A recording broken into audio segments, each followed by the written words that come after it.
Yes, good morning, student third. Today we will read chapter 14. The name of this poem is A Good Boy. You already know that. What does it mean? I hope you understood.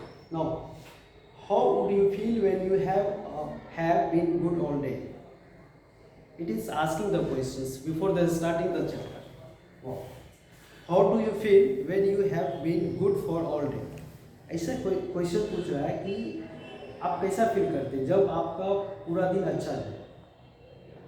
I think in this chapters talking about the daily routine. Okay, see that I woke before the morning I was happy all the day. I woke before the morning मतलब सुबह होने से पहले हो जाए, means that before the sunrise. Just talking about I think so. I woke before the morning I was happy all the day.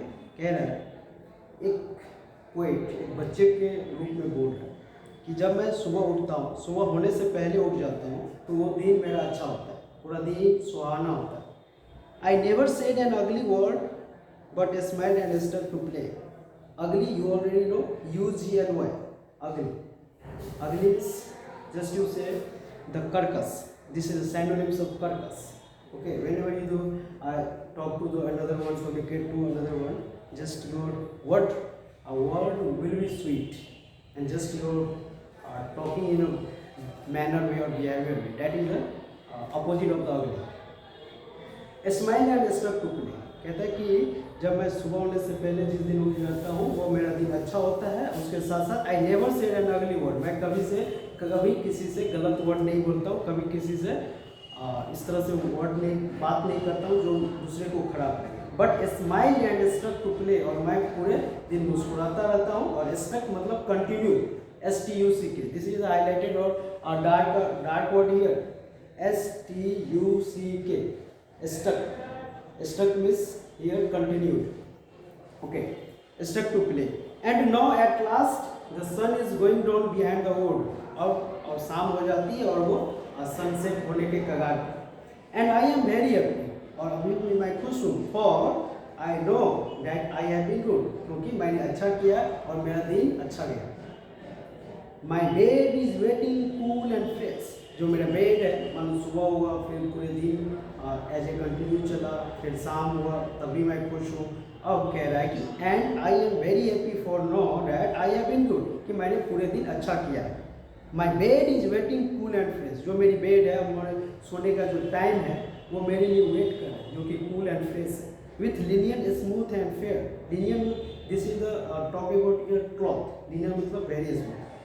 Linnaean and smooth and fair, जो कि वो लिनियन स्मूथ है और फेयर मतलब साफ. And I must off to sleep seen by used here as a phrase. And not forget my prayer. जब मैं सोने जाता हूँ बेड पर, when I am going to bed for sleep, I never forget to pray. मैं भगवान से प्रार्थना करता हूँ. ऐसा हम लोग डेली रूटीन में भी करते हैं.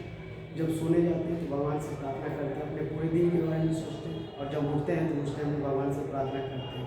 और साथ साथ अपने मम्मी पापा का पैर छूते हैं, बड़ों का पैर छूते हैं, जिससे कि दिन हम लोग का अच्छा जाए. ऐसा करते हैं बहुत सारे बच्चे. आई होप क्लास 4 के बच्चे करते हैं. I know that till tomorrow I shall see the sunrise. और उन्हें पता है कल फिर से सन उगेगा. हमें पंचुअल होना चाहिए, बी पंचुअल. ये एक सनसेट और सनराइज से सीखना चाहिए कि एक सूरज जो होती है, सूरज जो समय पर उगता है और समय पर डूबता है. इससे हमें पंचुअल और इससे हमें अपने आप को टाइम पर कुछ काम करने के लिए सीख देती है. No ugly dream shall fright my mind, no ugly sight my eyes. कहते हैं किसी तरह की कोई सपना, बुरा सपना मुझे नहीं आता है. जब मेरा दिन अच्छा होता है, सब कुछ अच्छा रहता है, तो कोई भी बुरा सपना मेरे सोने के बाद नहीं आता है. नो अगली साइड में मेरी आंखों के सामने कोई बुरा दृश्य नहीं आता है. But slumber hold me tightly. Slumber SLUMBER. Slumber मतलब sleep. But slumber hold me tightly till I waken in the dawn. जब तक सुबह होने का जब उठने का जब समय होता है, तब तक मैं अच्छे से गहरी नींद में सोया हुआ रहता हूँ. And here the thrush is singing in the lilacs around the lawns. Lilacs. Lilacs. Lilacs means shrubs with sweet smelling flowers. जब हम लोग सुबह उठते हैं तो कई सारे बच्चे गार्डन में, कई सारे बच्चे फील्ड में मॉर्निंग वॉक या योगा करते हैं. तो कहता है कि and here the thrust is singing in the relax around the lawn. जब मैं अपने गार्डन में, लॉन LAWN लॉन, लॉन मतलब घास का मैदान, हरी हरी जो जहाँ घास रहती है उसको हम लोग लॉन कहते हैं. तो वहाँ जब जाते हैं तो जो फूल खिली रहती है वो मुझे सुहावना लगता है. तो ये I think a good one is composed or written by R.L. Stevenson. Okay, I think this is also very beautiful poem. So you understood, all the students of class 3. In this way, finish the poem. That's all. Take care. Bye.